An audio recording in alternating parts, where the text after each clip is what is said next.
Okay, welcome everyone. Thank you so much for joining us for this exciting nursing research event. My name is Lindsay Komar, and I am a recent graduate of the Master of Nursing program here at the U of A, and I work in the Nursing Research Office. I will be your moderator for this Zoom session. We have a very eventful hour ahead of us with time for audience questions in the last 10 minutes, so let's jump right in. First, please welcome Dr. Diane Kunick, Acting Dean for the Faculty of Nursing, who will provide some opening remarks and introduce our keynote speaker. Go ahead, Diane. Thank you, Lindsay, and good afternoon, everyone. It's a pleasure to be able to welcome faculty, alumni, clinicians, students from nursing and across the College of Health Sciences to our annual Dr. Shirley Stinson Research Lecture. Annual, but first in 3 years. Dr. Stinson was a visionary leader and nursing legend who dedicated her career to advance the importance of nursing research in healthcare. Her distinguished contributions to higher education and research have changed the face of nursing in Canada. We're most grateful to Dr. Stinson's family, who have generously allowed the University of Alberta to hold an annual research lecture in her honor. I'm speaking to you today from the University of Alberta. We respectfully acknowledge that we teach, learn, and perform research on Treaty 6 territory, traditional lands of First Nations, Métis, Inuit, and all First Peoples of Canada, whose presence continues to enrich our vibrant community. I'm also deeply aware that this land also supports our health and well-being, and in this way is directly linked to the focus of this lecture on planetary health. This is a subject in which we are deeply interested in because as nurses and health professionals, we have a responsibility to support the health of the environment as it has direct impacts on human health and well-being. Today, we will explore what planetary health means and how it relates to nursing research, education, and practice. Our keynote speaker, Dr. Barb Assel, is professor and director for the Master of Science in Nursing program at Trinity Western University in British Columbia. As a nurse leader, Dr. Assel has contributed to numerous global and planetary health educational, research, and policy initiatives at the local, national, and international levels. We're delighted to have this incredible University of Alberta alumni return to speak with us today. Please join me in welcoming Dr. Barbara Assel. Thank you very much for that lovely introduction. You know, it's really with great humility that I have been asked to speak with you today as part of the annual Dr. Shirley Stinson Lecture for 2023.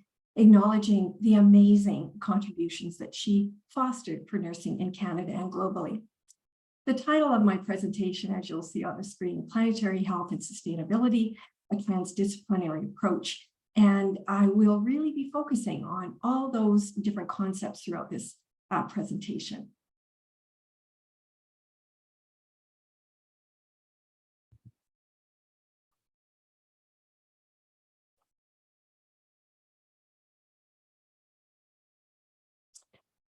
I would also like to acknowledge that Trinity Western University here in Langley, British Columbia is located on the traditional, ancestral, unceded territory of the Stolo people.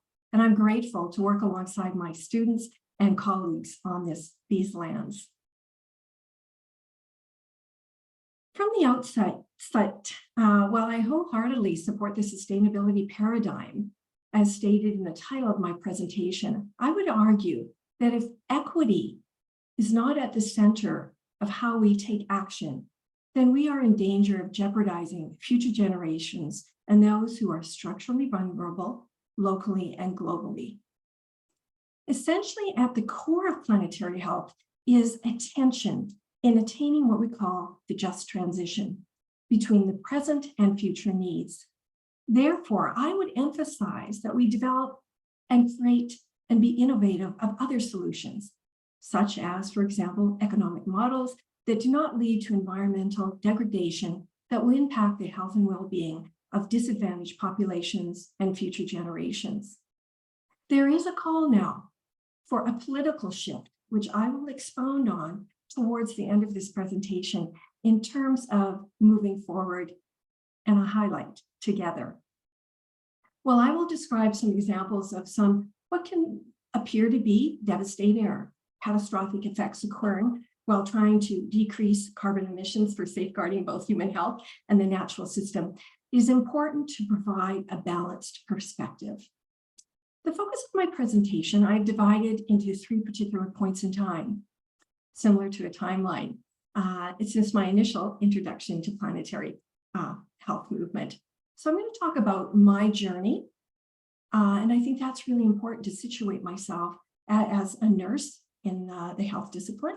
What has been happening in the planetary health movement, where we currently are, and moving forward together. Over the past several years, many of you have and are experiencing now, it sounds like even now in Edmonton with forest fires and the effects of that in the air, we see the devastating effects of climate change, biodiversity loss, pollution. These are often grouped together and described as the triple threat, and most recently, the global pandemic. The health and well-being of humanity is directly impacted by our natural systems that we depend on. And so really there is this sense of urgency in some ways like never before. Our human-caused activities are interacting in complex ways, and they really are, and I stress that. There's a lot of complexities to this that impact our air, water quality, and our food quality, leading to increases in communicable diseases, NCDs, population displacements, just to name a few, which ultimately impact the health and well-being of our entire planet. And as Dr. Samuel Myers, a noted seminal thinker and physician in the area in planetary health from Harvard University states, we are choking our planet. First, I will briefly speak to you about my segue, my entry into planetary health, a little bit of my background and what I know, and about what I've been doing in this very important transdisciplinary field. So I've been working in the field of global health, and some of you might know that are in the audience. It's been an interest of mine for several now, several years and now into decades. But it was in 2015, while I was sitting at a global health conference in the United States, when there was this unveiling from the Rockefeller Foundation, the Lancet launched the concept on the Commission on Planetary Health. There was this call to create a movement for planetary health, for a transformation to focus on the health of human populations, and I stress alongside them more intentionally, the natural ecosystems. Now, for some of us who have been teaching in this field for a long time, haven't looked at the ecological determinants of health, but we're seeing now this intentional connection here. The proposal recognized the emerging threats of the natural and human-made systems that support humanities.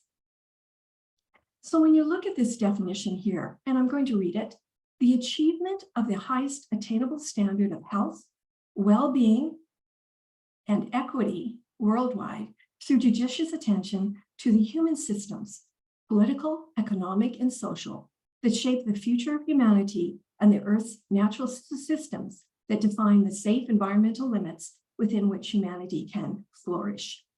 So when you look at this definition, it illuminates the concepts of transformation, interconnectedness, and where equity, as I see it, is at the heart of this work. And it's not by accident, but by design. So as someone who has focused my career on global health equity, this area, this emerging field of planetary health directly embedded as part of both my work in nursing, as an educator, as a clinician, and as a researcher. In the next few slides, I will address what I've learned during this journey and some of the involvement of the work that I've been doing as a nurse working alongside other disciplines. And I punctuate that because that is so important. And I might just mention too that planetary health has been around for some time. It was actually, this whole notion of planetary health was actually coined in about 1993 by a Norwegian physician. So just to give you shedding some light on that. But more recently, we can see in the past, this decade, it has emerged. So what we are currently seeing in our world today is a growing mandate and imperative across, and I'm specifically now talking about higher education space, for inclusive, integrative, transformative, and sometimes disruptive approaches to learning and strengthening our goals and imperatives of planetary health. There is this acknowledgement that if you're in global health or human development, you can no longer safeguard human health without stabilizing and regeneration of our natural support systems. So I've been a part of this interest in this emerging social movement, which in many ways has been exploding, like I said, since 2015 with the Lancet definition. But we also see that there are other things happening. We now have a European Planetary Health Hub. There's a South Asian Planetary Health Hub, and I'm going to talk about that. And then at the United Nations General Assembly, there have been meeting about the importance of integrating planetary health into higher education. And just briefly, I am involved with a group of transdisciplinary scholars, both in some of my research work and in my education work, looking at well-being initiatives at the policy level. So I look forward to shedding some light and describing some of that for you. So when you look at planetary health, there's this values of human health along with our healthy ecosystem. It's an emerging scientific field. It's a movement, and this is important, and we all need to be a part of that. It's rooted in Indigenous ways of knowing, and I'm going to expound on that a little bit, and this notion of transdisciplinary and upstream thinking, and it's something that we cannot do alone. So for those of you in the audience that are in other disciplines, we're in this together. We're working on this together. So it's very, very important that we understand if we're going to find those kinds of solutions. So in moving toward what we call this great transition, it's a fundamental shift. And I'll use the word shift a few times in this presentation, and how people and human systems, both political, economic, and social, interact to shape the highest attainable standards for health and the state of the natural systems of our Earth. So these values are transformative, and they go from this individualism, consumerism, and domination of nature to this looking at our quality of life and our ecological resistance. And this can be attained by improving the health of our environment alongside human solidarity and quality of lives. After the definition that came out, the Lancet unveiling, in 2016, the Planetary Health Alliance was formed, and I am a member of that. Others may be in the audience, and that stemmed from that work that was done. And they're based at Harvard University in Boston. And it's one of the largest organizations that we have at this point in time. There are a number of members, and there's a number of universities that have also joined. And there's a lot of really interesting work that's going on. And I actually am very involved with working with various thought leaders there. So I'm going to give you a little bit of briefly, as I go in on my journey, was this understanding of these planetary boundaries that you see depicted in this diagram. And what they do, there's 9 of them. If you go around, you can see climate change there, ocean acidification, etc. They regulate the Earth's stability and resilience. And, you know, our world operates within these boundaries and processes. And if we're going to continue to thrive for generations to come, it's important that we take note of these particular planetary boundaries and where we are in stability. I always point this out, that you can see in this particular depiction on the very lower end of the diagram, where you see the biogeochemical flows. Well, this is actually it's on the outer rim, you can see, and it's actually beyond what we call the zone of uncertainty. It's actually a high risk. And so this changes. So these are things that, I mean, you can see on the top end up there of your screen that it is also increasing in risk. But this is a great metric. I look at this oftentimes because when we think about planetary health, it's just not climate change. And as I mentioned at the beginning of the presentation and talking about biodiversity, that's so important. And so here at the University of Trinity Western, I work closely alongside my partners. I have some partners with some work that I'm doing in biology and learning a lot from them about the biochemical flows. So here we see that this schematic that you're seeing is really, in some ways, emulates for me what's really important in terms of looking at systems thinking. And a lot of us are really good at that. I often think in nursing we do a good job, but I know other disciplines as well. So this shows the drivers and all the way to the effects of what's happening in our planet right now. So if you look at and this is all part of this, Dr. Myers talks about the massive disruptions we're seeing, climate instability, climate stability, ecosystems, this great acceleration. So the underlying drivers, and I briefly mentioned in previous slides back, is this consumption. And these things that we're seeing that are really moving us in a way that on the right-hand side of the slide are deleterious effects. So these ecological drivers there, and some of I just mentioned them in the boundaries we've talked about, the planetary health boundaries, and then we see these subsequent effects on our air quality. And we just have to, I'm from both Alberta and British Columbia, and I understand in Edmonton right now, you're already feeling the effects of the dry, arid lands that you have, and then the smoke that accompanies that. And then what we're going to be seeing in our emergency rooms with increase in asthma and difficulty breathing. What does this do for our food production? And that's not just here, it's around the world. Infectious diseases and how they spread, and the ability to access fresh water. And I've got a great example near the end of this presentation that illuminates what we do to our waterways really has a catastrophic effect on those people that rely on that water. And then what are some of the mediating factors? And so that's that political shift that I was talking about in the beginning. Who are these people that are being involved in this? And how can we work along some of those in governance and make these shifts? And we have seen philanthropic people that have contributed both in this field, whether it's in a positive, we hope it's in a positive way. And then the effects. And, we see things, displacement of people, and mental health and conflict.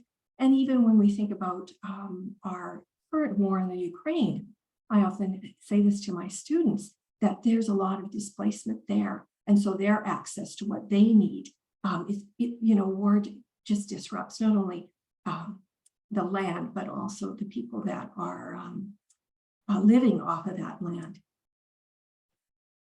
So a part of my journey then was with the Planetary Health Alliance is that there was this Sao Paulo Declaration on Planetary Health, and some of you may have heard of it, but it was instituted as something very global. So it was multi-stakeholders, so people from a variety of disciplines.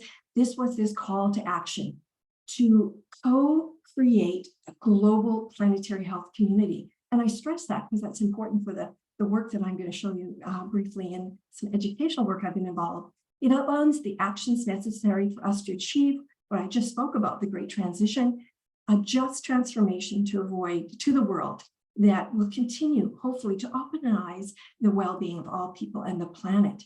And it says every person in every place and every calling has a role to play in safeguarding the health and well-being of the planet. And so what we're looking at here is a reorientation of all aspects of health systems towards planetary health, looking at things like procurement, energy sources, healthcare efficiencies, waste reduction, and how this is actually just pivotal for those of us who do work in the clinical area, community area, and beyond, whether it's in research or education. Those are things that are really important for us to take to heart as we work on making this place a better place for all of us. And then we need to also consider some of the other things I always like to mention with in this particular thing is, examples of our public and active transportation. What are we doing there? And what are we doing with our green spaces? Just to give a few examples. And so this brings us to the important work of advocacy. And we know this is part of advocacy with Planetary Health Alliance. And we know there's nurses and physicians in Canada that are very, very involved in the role of advocacy for planetary health. So in trying to find solutions to planetary health, the Sustainable Development Goals, and I'm probably not speaking to the converted, but if it's new to you, these were developed as part of the 2030 Agenda for Sustainable Development adopted by the United Nations in 2015, and they're a blueprint. There are guides for addressing the social, ecological, environmental determinants of health and planetary health, and they have been pivotal in those of us that work in the field of planetary health.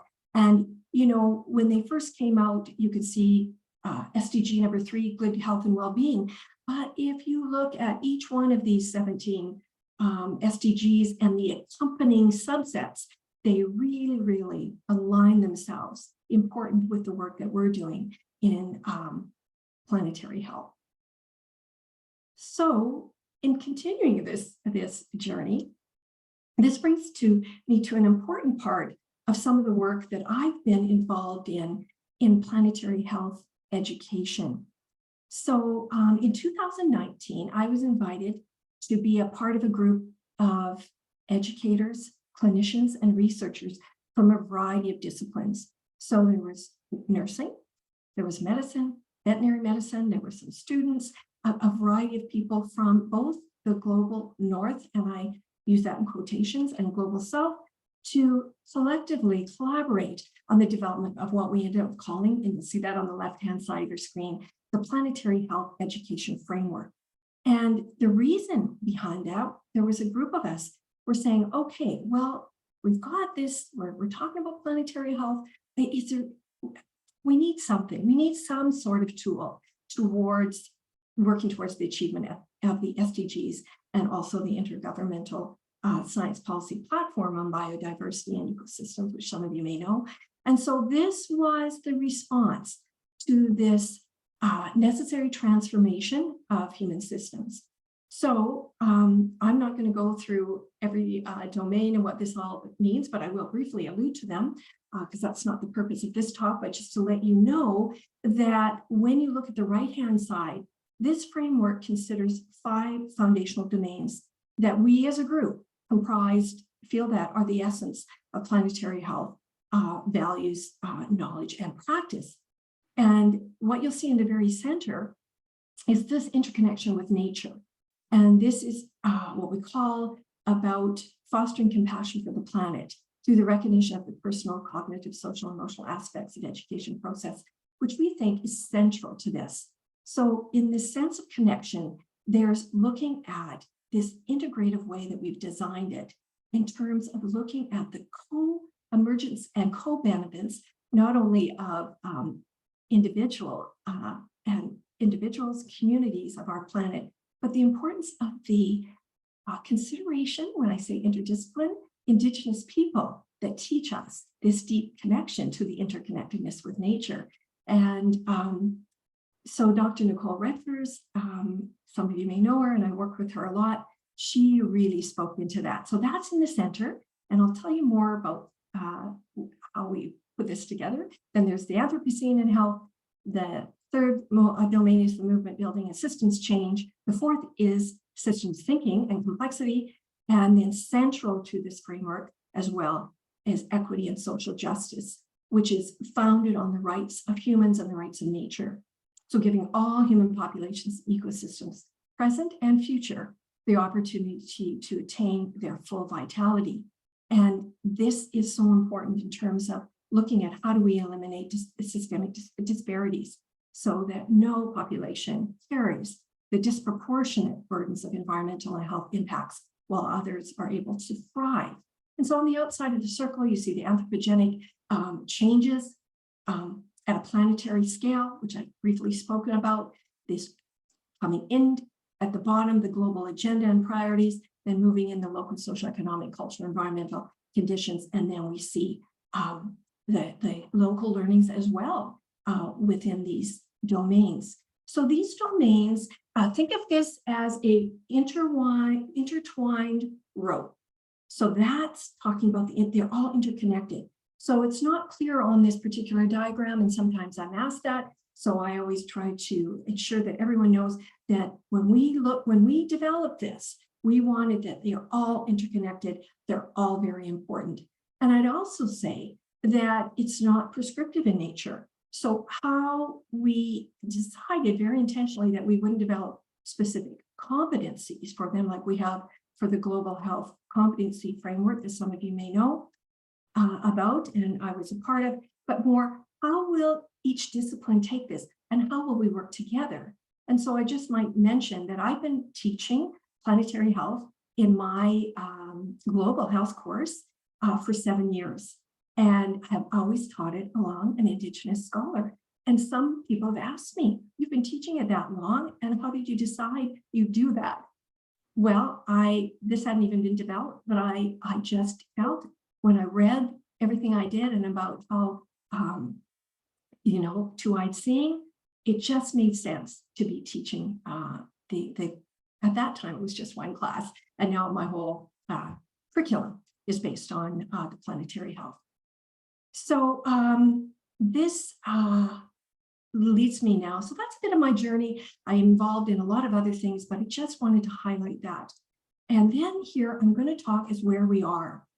So alongside this continued place of transformation, there's a movement towards economies that are powered by clean and efficient electricity. And I know that many of you have been hearing about this for quite some time about how do we look at having clean energy? How do we shift from where we have been before?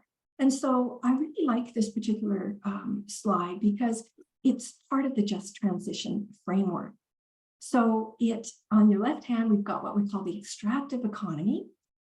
This is where we're dependent on extracting natural resources, example, oil and gas, mining, dredging, coring, etc., versus what we call the regenerative economy, where we're moving away from the extractive business models and unlocking the potential for positive contributions for the nature and society. So these are based on principles driven by eliminating waste, pollution, and of course, this is not going to happen overnight, as you know. But it's important to acknowledge that this is kind of what we've been doing. And if we're going to move forward, we have to think about other ways of doing things. So that's what I was talking about when I say kind of a balanced perspective here, is I want to ensure that we're working in a place where we're hopeful in terms of how we're looking for renewable energies. And an additional note, Dr. Antonio Guterres, he's the United Nations Director General.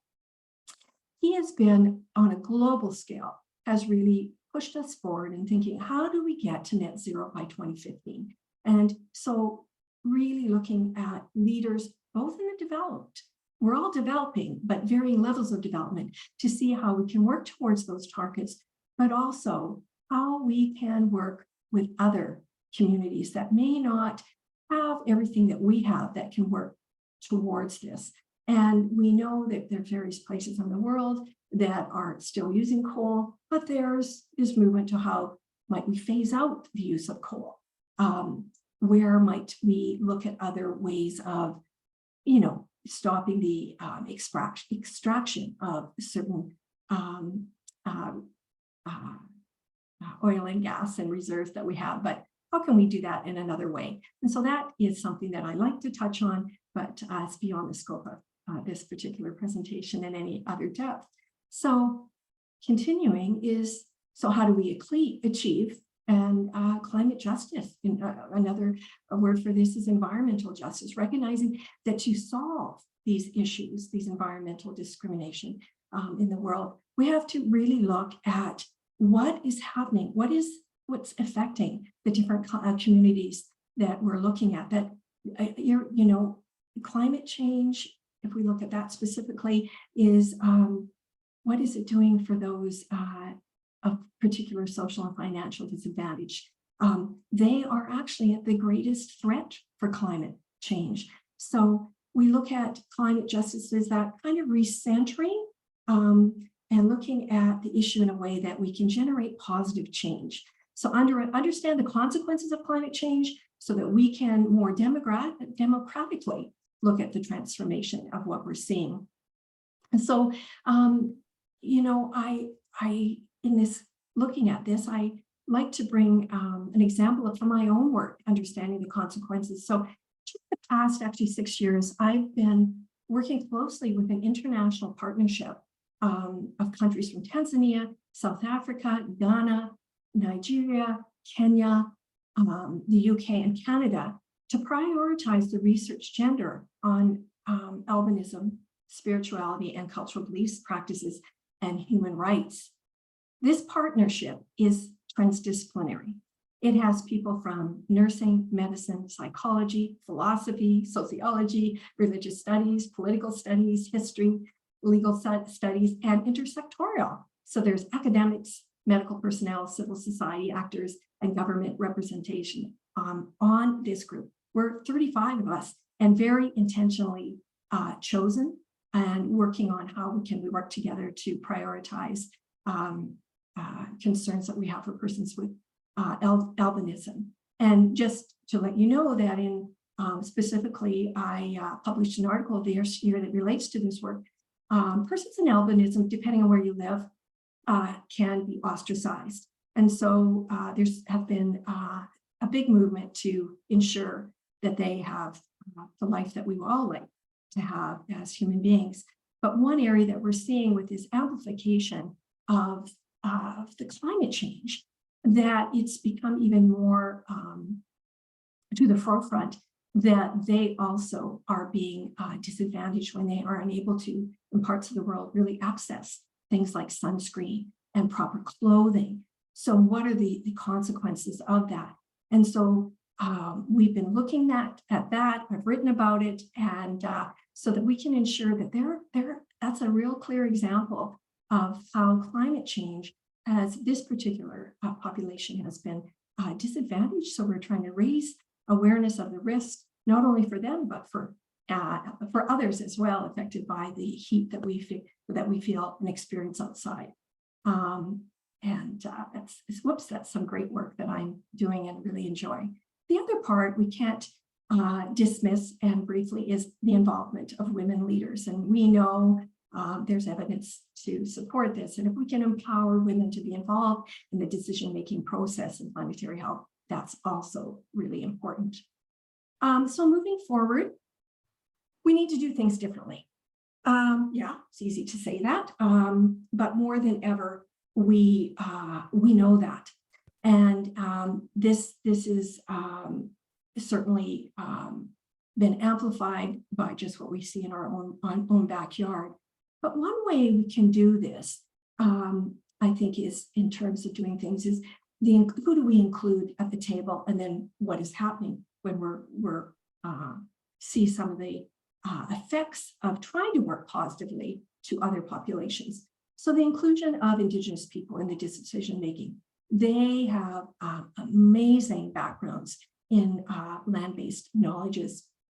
And so we want to look at their perspectives and understandings, their connectivity between the importance of sacred spaces and how that relates to environmental health, And if you listen to the stories of Indigenous elders and their processes of ceremonies, they really emphasize these sacred spaces. So we actually have a role to play globally, because we have Indigenous populations around the world, about when we decide that we're going to be doing something to the land. We also, it's not just the disruption of the land, but how are we disrupting the land and the people that have traditionally lived that live there forever and are very aware of what's happening to the land. And so then this brings me to green colonization. It's also known as other terms like eco-colonization, environmental colonization, or climate colonization. And it's the practice of one country making or taking decisions and actions in another country.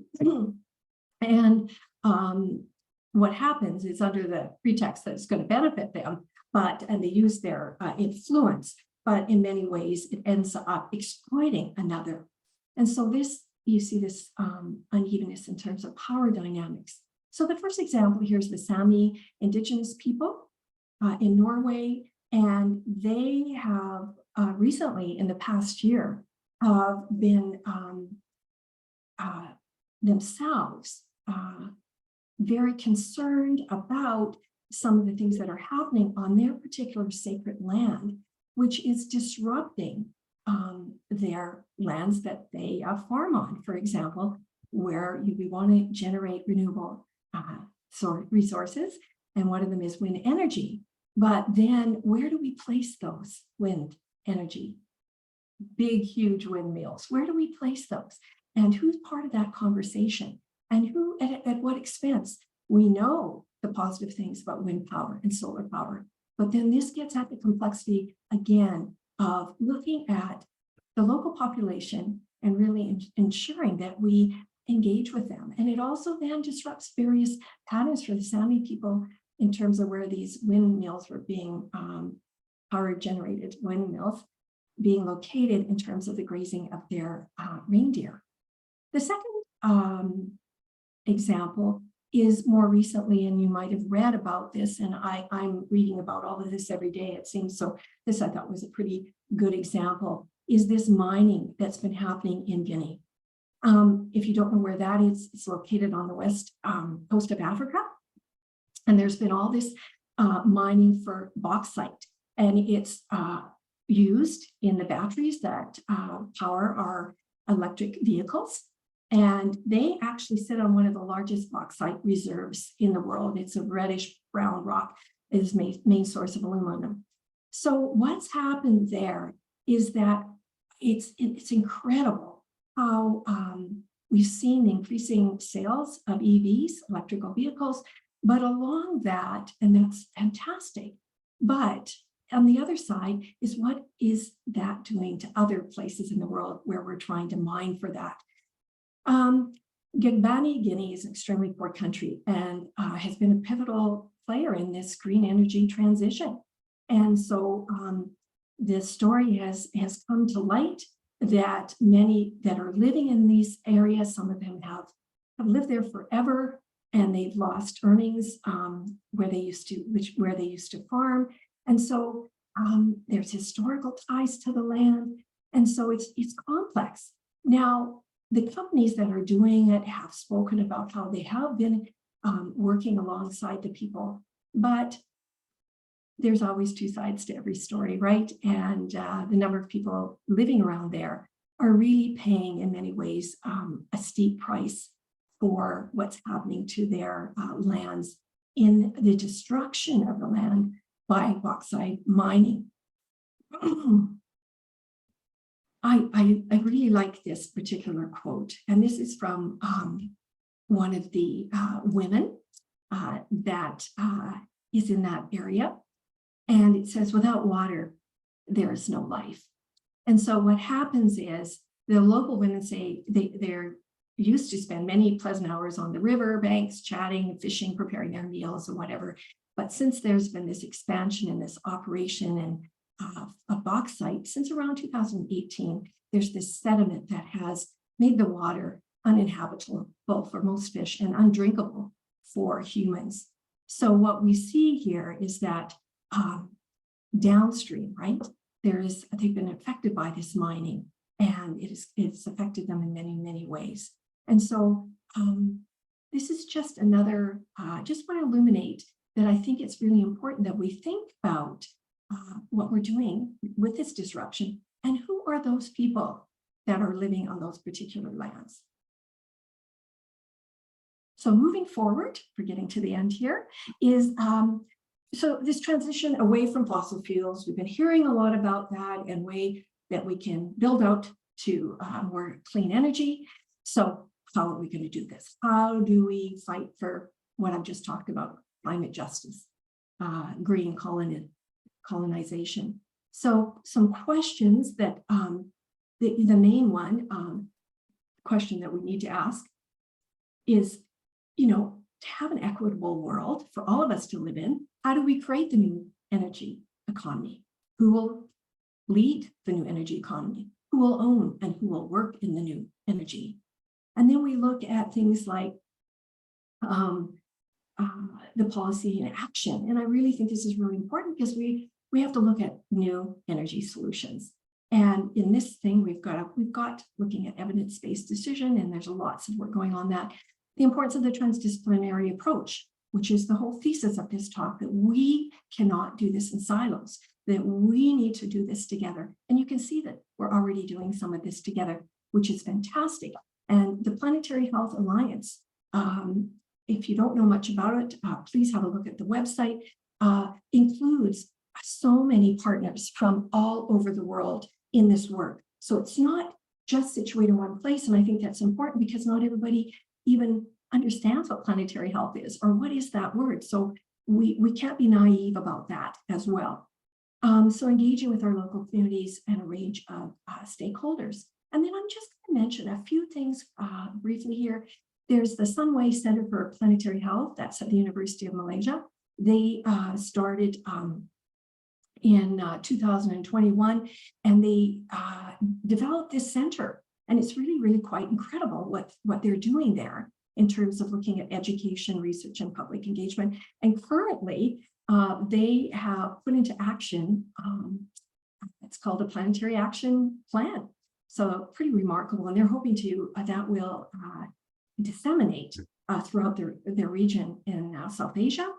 I've already spoken about Planetary Health Alliance and how global that is, and the importance of the inclusion of our communities. And then we talk about, or I talk about, an education revolution. And so the inclusion of planetary health in our curricula.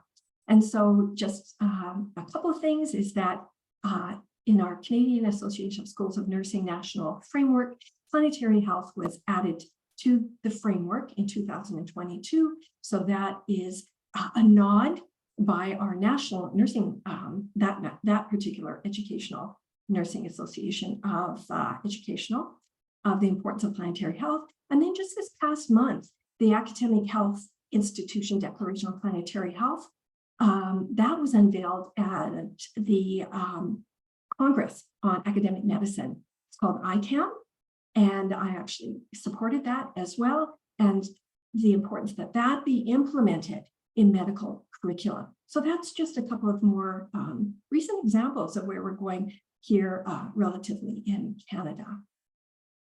And then this is one thing we might have a look at. It would need more time than I have, but it's called, some of you may have heard of this, it's called Donut Economics. And it was first published in 2012 by Kate Rathworth. And this is where she explored economic thinking to bring humanity into the donut.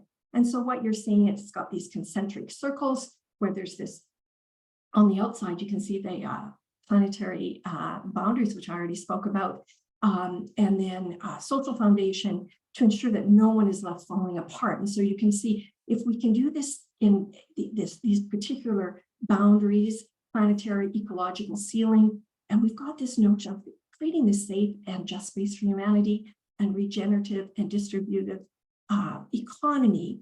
The mindset is it's not a set of policies, but rather a way of thinking to bring about the humanity in the type of work that we're doing in a regenerative and distributive notion. And I do like to speak about this in more detail when I have my classes, but I do want to recognize that this is something that is something some of us use in planetary health that we think might be a way of one way of looking at a way we can thrive. And so this is the second to last slide. And I wasn't sure if I'd put this in here, but then I decided I would. So it comes from the Planetary Health Alliance. So you can see that's one of theirs. So in conclusion, here, I think we will require in this great transition. I've talked about the innovation across fields. And you can see this is all these different fields. So this is where we see at our university, the current one I'm at, we involve business, we involve biology. We're working on a variety of projects here at my university that involves all these different fields. We're talking together, and this is how we're going to find those solutions.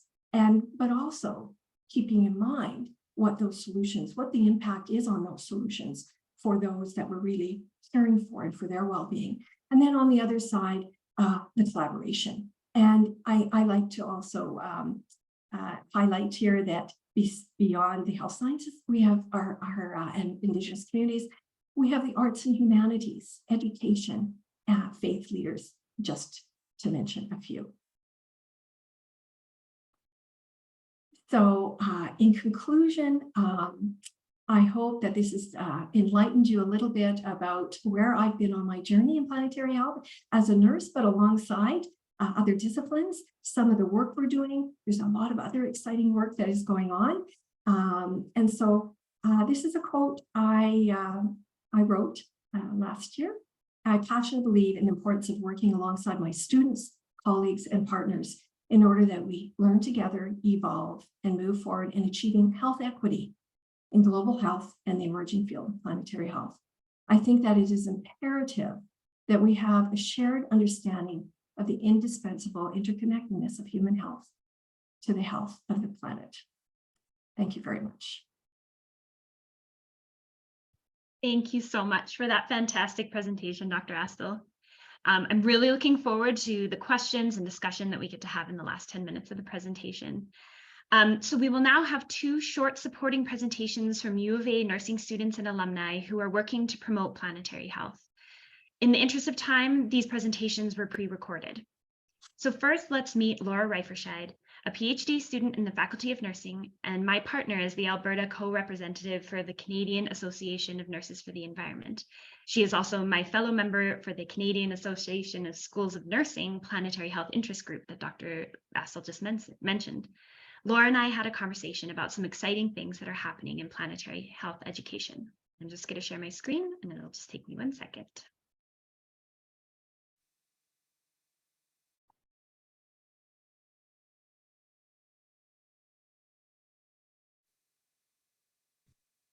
Hi, Laura. Thank you for taking the time to chat with us. Can you tell me more about this CASN Special Interests Group in Planetary Health? Hi, Lindsay. Sure. So this is kind of a new special interest group that was established in fall 2022 and is actually chaired by Dr. Astle. And the goal of the group was really to develop a network of planetary health nurse educators from across the country.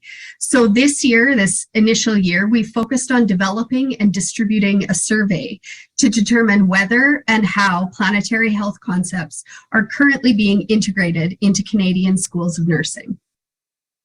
Very cool. So what does the interest group plan to do with the results of this survey? So the goal is really, we hope the results of the survey will help us figure out what the next steps are for sharing resources and creating kind of an educational network. And the survey will be launched in the spring. Oh, great. It'll be really great to know what's happening across Canada. But what about planetary health education at the U of A? Well, I mean, we certainly don't know everything that's going on. There's probably more going on than any one person knows about. An interesting thing we do know is that there's actually a significant number of researchers working in various areas related to planetary health at the U of A. Dr. Harper from the School of Public Health recently shared with us that the U of A actually has one of the highest concentrations of climate researchers in Canada. So we know that that likely creeps into any education that these researchers are involved in. More specifically, we do know that there's dedicated classes that currently exist within the College of Health Sciences and other colleges across the university that are focused on things like climate change and health and other issues related to planetary health.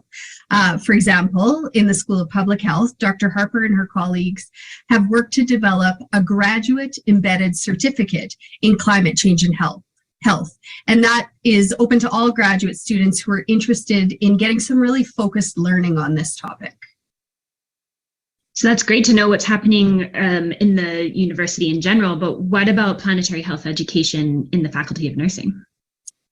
Yeah, so at the Faculty of Nursing, the focus has been more on integrating planetary health concepts into the existing curriculum because we know it's already quite a full curriculum. And, you know, in the process, taking advantage of the large number of resources that have already been developed and are freely available.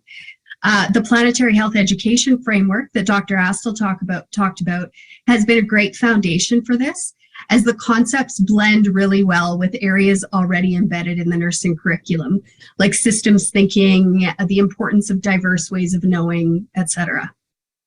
Okay, so can you give me some examples of what that might look like? Well, some specific examples, there's a number of faculty members that have incorporated planetary health learning objectives into their courses. So for example, there's a graduate course called Understanding Complex Systems that now has a specific learning objective related to planetary health. Another interesting way that planetary health has been integrated into graduate learning requirements is that we now have a planetary health module that students who are working on their professional development requirement can use. So both Dr. Astle and Dr. Diane Tapp, who's the Associate Dean of Graduate Studies in the faculty, were involved in the development of this resource. And the resource basically consists of a list of specific learning goals and associated resources aimed at helping students develop knowledge and skills related to planetary health.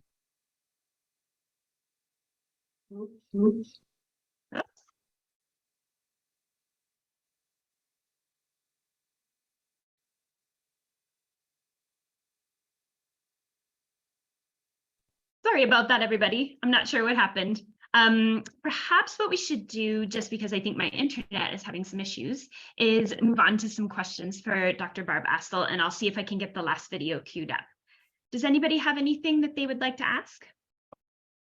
I thank you so much, Dr. Astle, for that global picture of it and really focusing it at helping us figure out where we're at in this. And it was interesting because the piece we did get from the question and answer was talking about, and I'd heard this at another meeting, that U of A has actually the largest number of investigators in all fields that are working in this and in this area. And you did talk, your second to last slide, about the collaborations that are required. And you know, from a really practical standpoint, you know we've got the people that can do the research, and we know that maybe there's even grant calls for the research, but how do we actually get that going from an interdisciplinary nature? How do we get to sit down together and say, this is your skill, this is your skill?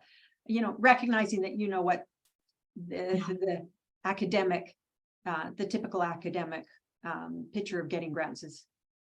Yeah, you know, Colleen, that's an excellent question, and I'll talk to you from my experience. Has been networking and people I know.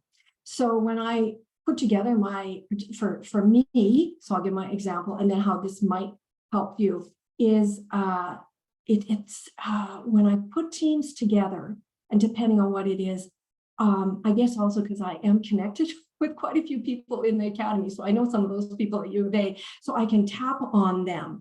And you need to do this early. So if you've got an idea on something and look at me, I don't know if I'm totally get answering your question, but it's the people that are on my team I knew somebody, Dr. Bonnie Kabowa. He's from the diaspora. He's at McMaster University. And when I knew this work with Dr. Cheryl Weimer-Kirkham, because we're the co-investigators on this work that we're doing on albinism and human rights, we tapped on what do we need, and we did that early on. And they're all part of these grants, and these grants, as you know, take a long. We've been pretty successful, but they're a huge, huge lift. So, and then I think, so that's the pragmatic. I knew the people networking, but at my own university, we don't sometimes know what other people are doing. I'm not sure about you, but it can be where, I mean, I had no idea. Earlier today, we had our academic review day, and at that, we had different faculty members talk about the work they're doing. And it's amazing, some of the work that's, I'll give an example, Indigenous health that's being done in the arts, is being doing all over. But some of that work, as I listened to one of them that talked about climate change in the arts, it relates to my work. I do know that person, but it's this now getting out of these silos, figuring out what's happening at our universities. And I think we're at a cusp that it's a calling we can do that. I didn't see it before. It's just in the last more recent years, our people will call on me and say, hey, do you know somebody that's kind of working on this or working on that? And I certainly will tell you, I figured out no is a full sentence. So just to let you know, I can't be the one, but I can connect you with some people that might be able to do that.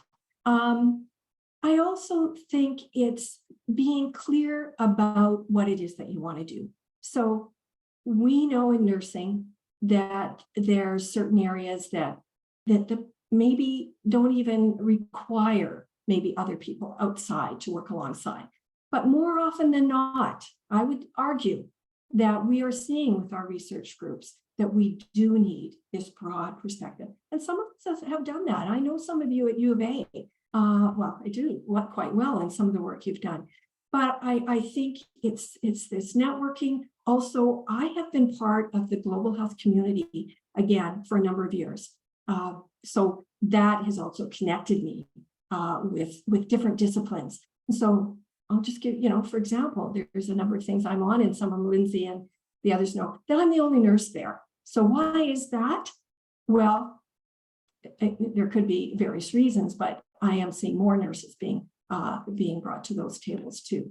So Colleen, I don't know if that totally answers your question, but maybe it's a beginning of how you might reach out to others in not only in the university, but beyond the university.